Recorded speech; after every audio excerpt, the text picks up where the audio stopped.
입니다. KBS 교통정보센터였습니다.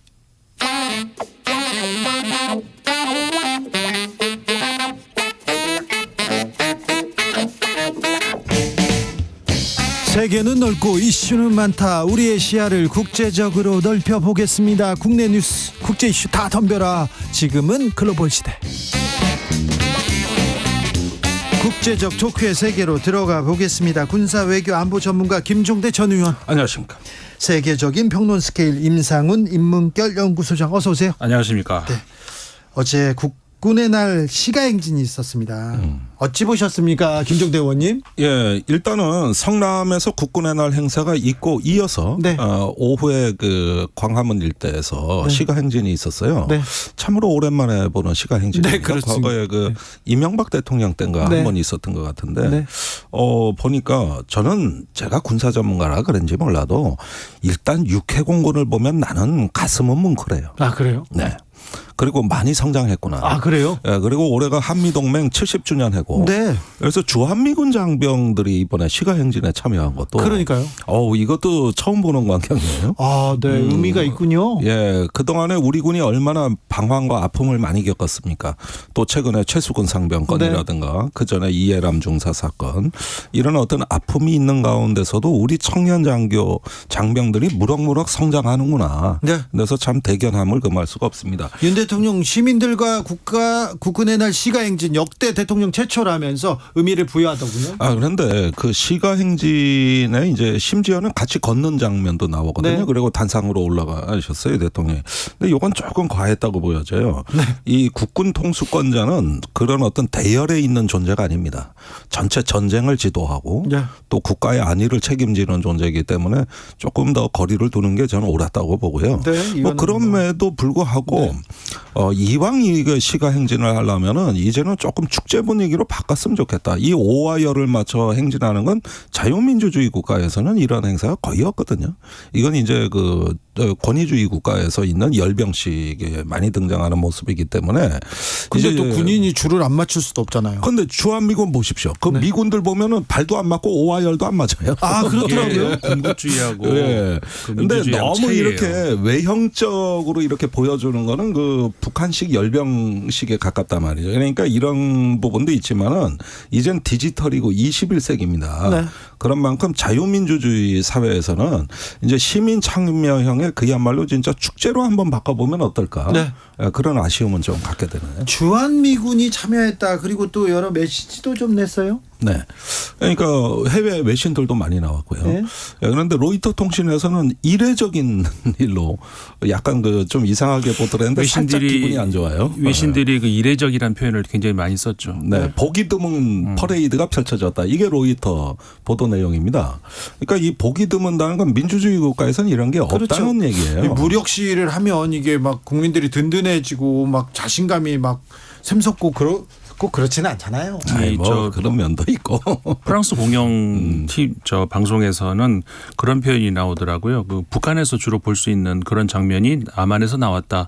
이렇게 나오면서 그러니까 지금 좀 말씀 나눈 것처럼 그 열병식이라는 것이 그 군사 퍼레이드가 사실 원래는 그 군이 얼만큼 군기를 갖추고 있는지를 검열하는 거기서 출발을 했었죠, 원래는. 네. 근데 지금은 어떻게 보면 프로파간다. 네. 우리는 이런 무기를 이런 군을 가지고 있다라는 걸 대외적으로 과시하는 용도로 더 많이 사용이 되는데 조금 전에 줄 맞춰가는 이 얘기도 했습니다마는 전 세계에 뭐 군사 퍼레이드가 많이 있죠. 많이 있는데 그 비교를 해보면 차이가 그게 있어요.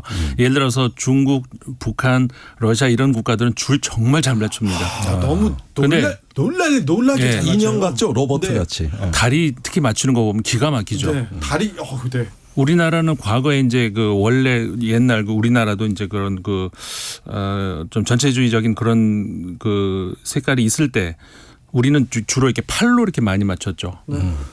근데 군대 가보셨던 분은 아실 겁니다. 이 제식 훈련, 이 검열, 이 퍼레이드 연습이 제일 힘들어요. 그렇다면 차라리 각개전투하고 유격하고 말지. 진짜 이거 맞추는 거 힘들거든요. 이 북한 취재 갔을 때 이런 그 장면을 본 적이 있었는데요. 처음엔 너무 놀라서 박수를 막 치다가요. 나중에는 슬퍼지고 눈물 나요. 그렇죠. 얼마나 고생했을까 저거. 맞습니다. 그래서 제가 이왕 퍼레이드를 하려면 앞으로 시민 참여형 축제형으로 한번 과감한 체질 개선을 해봐라. 네. 이런 데서 이제 군대 문화가 바뀌는 거예요. 네. 안 돼요. 저 전체주의 비판하셔가지고 대통령이 그건 안 됩니다. 그러니까는 네. 주로 그 군사 퍼레이드가 민주주의 국가 하긴 합니다. 네. 근데 이제 차이가 있는 것이 예를 들어서 민주주의 소위 우리가 부르는 그런 국가들 중에서 군사 퍼레이드가 제일 유명한 데가 프랑스예요. 그렇죠. 프랑스 같은 경우에는 그 혁명 기념일 날 그 군사 퍼레이드를 하는데 이제 예를 들어서 그 흔히 우리가 말하는 어떤 그 전체주의 국가하고 다른 약간 차이점이 보이긴 보여요. 뭐냐면은 시민 중심이라는 거죠. 그러니까는 보통 조금 전에 말씀드린 것처럼 원래 군사 퍼레이드가 검열을 받는 그런 그 군사의 그 수권자가 위에서 이렇게 이제 내려다보는 그런 게 아니고 샹젤리제 거리에서 대통령이 기다려요. 그러면 그 시민군 역할을 하는 그런 그냥 민간인들 참석을 해요. 이 행진하는. 그러면서 이렇게 쭉 오면서 거기서 대통령이 맞이하는 그런 형식으로 펼쳐지거든요. 그렇기 때문에 이제 그런 그 군국주의적인 그런 행사하고 좀 차이가 있죠. 저 어제 공개된 무기 혹은 또 다른 메시지 중에 이렇게 좀 기억에 남는 게 있습니까? 예, 우선 무기로 따지자면 역시 현무 미사일이 단연 압권입니다. 아, 그래요? 이게 자세한 재원이 공개 안 됐어요. 그러나 우리가 추정하기로는 세계에서 탄두 중량 면에서는 아마 세계 최대 규모로 보통 8 내지 9톤으로 알려져 있는데 네. 이게 내려꽂히면 거의 뭐 그 충격이 전술핵에 버금가는 효과라 그러는데 아, 그래요? 단 하나뿐인 세계에서 한국의 현무 미사일입니다. 네. 예, 이런 어떤 무기로 해서 압도적 대응 전력이 이제 상당 부분 공개는 안 됐지만은 이게 사실은 어느 정도는 암시를 한 거거든요. 네. 그다음에 삼축 체계 이런 부분에다가 대통령의 그 기념식도 축사도 그 압도적 대응이라 그러면서 북한 정권의 종식을 얘기했거든요. 네. 근데 여기에서 좀 우리가 짚어봐야 될 건 이거예요. 북한의 핵의 반드시 실전에서 사용된다는 가정과 전제가 자주 나오고 있어요. 그게 좀 위험한 발언인 것 같아요. 그러니까 이런 부분은 그러면 옛날에 미소가 갈등이 있을 때 어떤 분쟁이 일어나면 소련이 반드시 핵무기를 쏩니다. 이렇게 미국 대통령이 얘기할 수는 없는 거 아니에요. 네. 있다 하더라도 그걸 어떻게 관리할 거냐. 이게 대통령의 책무다. 네. 이건 다시 분명히 해야 될 것 같고요. 그러면서 정권 종식과 이 압도적 대응. 이제는 이제 하나의 어떤 한반도 아마겟돈을 얘기하는 거 아닙니까? 그래서 이런 부분이 지금 무언가 북한에게 지지 않겠다는 생각은 이해가 가는데 네. 압도적인 대응. 표현으로서 적절한가는 앞으로 두고두고 네. 좀 생각해야 될 지점입니다. 힘에 의한 압도적인 우위 얘기하는데요. 네. 국군의 날이어서 더 강한 발언이 나왔나 이런 생각도 해봅니다. 1319님께서 10년 만에 우리 대통령 장병들에게 자부심, 용기, 희망을 주기 위해서 같이 걸었다고 합니다. 네. 좋게 봐야 된다고 얘기하기도 하는데 그런 분들도 많습니다. 자, 그런데요. 시진핑 중국 국가주석이 네. 방한을 할 가능성이 있습니다. 그런데 이 부분에 대해서 지금 엇갈리는 기사들이 굉장히 많이 나오고 있는데 많이 엇갈려요. 제가 여기서 말씀드리고 싶은 건 지금 중국이 구사하는 전략이 회색지대 전략이라는 거예요. 회색지대. 철저하게 그 모호성으로 나가고 있습니다. 네. 사실은 한미일 그 3국 안보 협력의 약한 지점을 노리고 들어오는 어떤 예리한 측면이 있는가 하면은 네. 그런가 하면 중국의 존재감을 계속 일깨워주고 네. 또 이러면서 여차하면은 한미일 중에 각계 접촉은 유지하겠다는 이런 어떤 그 상황입니다. 네. 그다음에 북러 그 접촉도 일견 견제하면서 또 관심을 표명하고 있는데 이게 전형적인 회색지대 전략이다. 뚜렷하지가 않다는 거예요. 그렇게 보면은 지금은 한중 간에 악재가 거의 없었습니다. 최근에 와가지고는 북한이 뭐 미사일 발사해서 유엔 안보리가 소집된 것도 아니고 네. 그렇다고 해서 한중 간에 막말이 오고 간 것도 아니고 네. 최근에 상황이 관리하기엔 괜찮은 상황인데 네. 최근에는요. 만약에 시진핑 국가주석이 방한한다 뭐 이런 소식이 들리고 다시 이렇게 어떤 대탕트 같은 분위기가 있을 것 같다 그럴 때 북한이 미사일 한 방 빵 쏴버리면 그래서 유엔 안보리 소집되면 이런 식으로 뭔가 악재 변수가 연말까지 계속 예상이 돼 있다는 거예요. 이럴 때 중국은 빨리 답을 안 줘요. 그래서 연내 정상회담은 전 열리기는 어렵다고 보고 네. 아마도 리창 그 국무원 총리 정도가 참석하는 정도의 회담은 가능하지 않을까. 정부에서 그런 큰 소리 정도. 쳤는데요. 여기서 저는 그 중국 입장에서의 외교 전략을 좀 유심히 볼 수밖에 없는데요.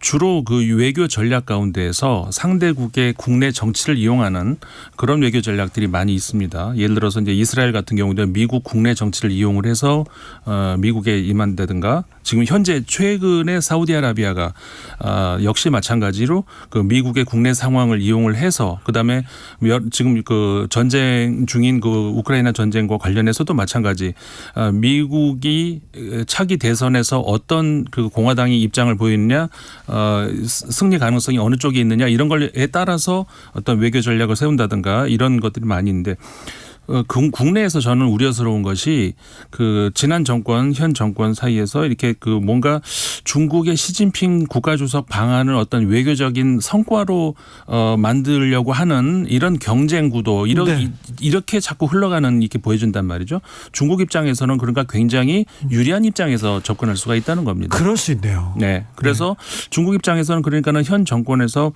지난 정권에서 하지 못했지 않냐. 이번에는 우리는 한미일 이 동맹 관계 철저하면서도 중국과도 이렇게 하지 않느냐 이런 외교적 성과를 보여줄 수 있다는 그렇게 되면 굉장히 거기다 심혈을 쏟을 거란 말이에요. 그러니까요. 우리 정부가 그래서 시진핑 주석의 방안에 좀 목을 메고 그러니까 있는 모든 것처럼 것을 그렇게 보여요. 네, 그게 작년과 올해 가장 달라진 분위기예요. 네. 작년에 중국에 대해서 거침없는 발언이 막 대통령 인터뷰에서도 막 나왔단 말이에요. 네. 그런데 올해 들어와서는 그게 좀 줄어들었고 한중일 그 정상회담에 대한 어떤 희망이 메시지로 발신이 됐다. 그런데 저는 여기서 그 캠프 데이비드 그 8월의 회담 한미일 정상회담이 네. 굳이 동맹이 아니라고 강조하면서 일단 한중일 얘기를 해왔던 게 지금 관리 국면이라고 봐요. 그런데 어제 빈센트 브룩스 전 주한미군 사령관이 깜짝 놀랄 말을 했습니다. CSIS 국제전략연구센터 국제교류재단 그 합동 행사에서 그 주한미군과 주일미군을 통합 운영하는 극동군 사령부라는 새로운 지휘 체계를 얘기했는데 주한미군하고 주일미군을 통합한다고요? 예, 그렇죠. 지휘 체계를 통합하는 건데 캡을 씌우는 거예요. 네?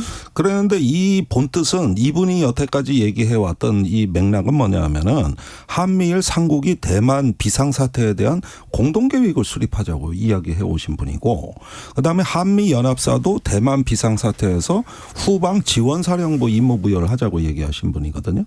그런데 최근에 그 목소리가 커지고 있는 거죠. 이건 사실상 동맹이거든요. 그런데 이제 캠프 데이비드에서 수위 조절을 하면서 그런 동맹은 아니라 그랬지만은 계속 이런 발언이 나오고 양안 관계에 대한 어떤 발언이 나오고 이렇게 되면은 이거는 한미일이 동맹으로 간다는 신호로 오인이 될 수도 있는 거란 말이죠. 그래서 이런 부분의 지금 관리가 올해 말까지 굉장히 중요합니다. 우리 국가적 입장에서도 그렇고 그러니까 지역적 의원님 말씀하신 극동사령부를 새로 창설한다. 이거는 그러니까는 지금까지 두 체계가 하나로 묶인다는 거잖아요. 그러니까 한미와 한일이. 네. 그러면 어쨌든 간에 한국과 일본 군대도 한 줄 안으로 들어간다는 얘기죠.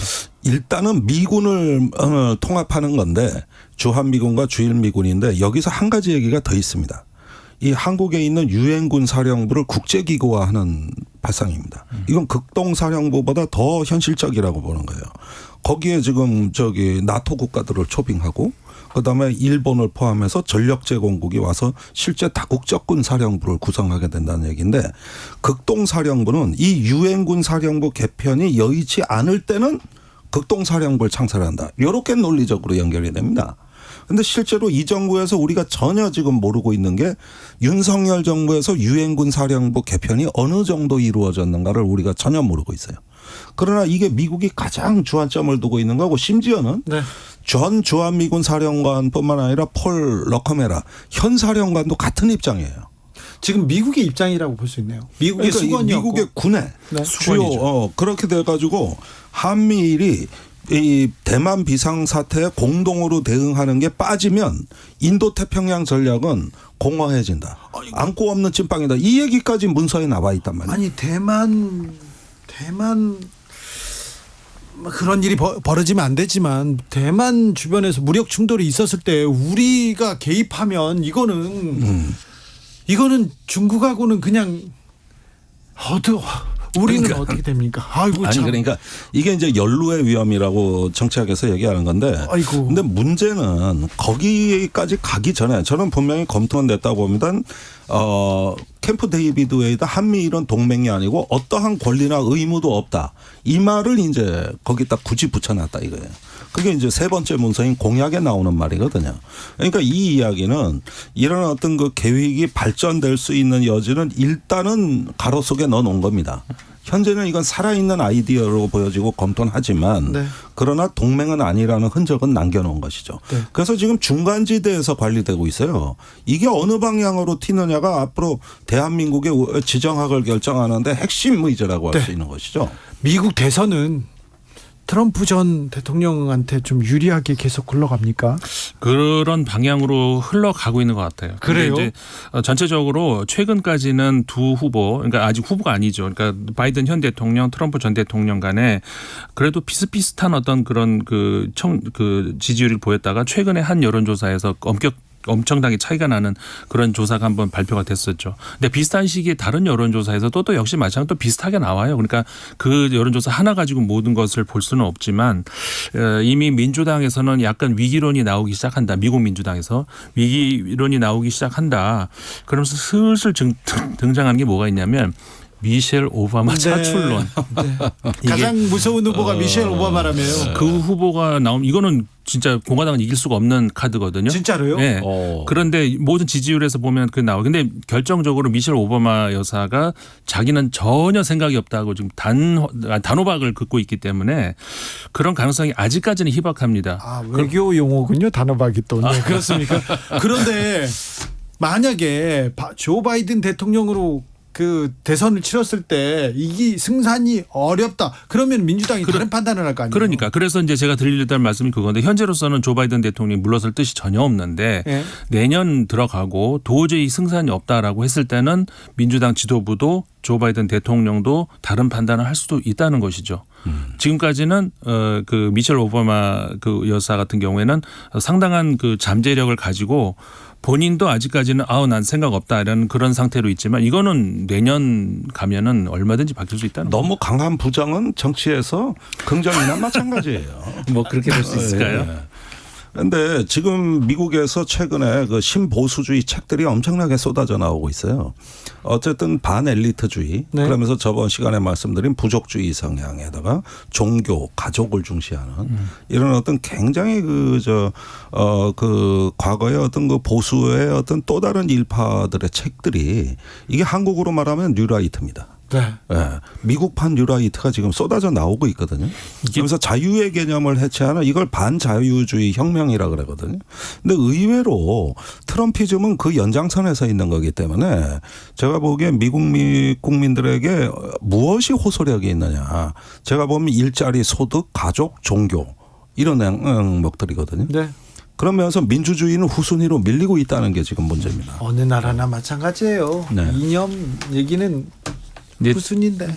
뉴라이트 개념이 지금 불확실하기 때문에 좀 문제가 되는 건데 사실은 그 역사적으로 보면은 그 조금 전에 의원님 말씀하신 이제 그런 것이 뉴라이트 이전에 어떤 팔레오라이트 네. 그러니까는 어떻게 보면은 그 더 전통적인 의미에서 이제 보수에 가깝다. 그런데 이제 그 뉴라이트 이후로 그러니까 부시 대통령 이후로 어떤 공화당의 큰 대세가 트럼프 대통령의 출연으로 인해 가지고 오히려 밀려나 버렸잖아요. 맞아요. 그런 어떤 측면이 근데 그러니까 이번에 트럼프 이론이 더 단단해졌어요. 그러니까 예. 네, 그런 신보수 논리가 더 단단해졌다. 지지율도 단단해집니다. 네, 지난 단단해지고 24일 공개된 워싱턴 포스트 ABC 방송 공동 진행한 여론조사 보니까요. 바이든 현 대통령의 지지율이 트럼프 전 대통령에 비해서 9%포인트 뒤지고 아이고야. 있는 걸로 나왔습니다. 오늘 말씀 감사합니다. 추석 잘 보내십시오. 김종대 의원님, 임상훈 소장님 감사합니다. 감사합니다. 고맙습니다.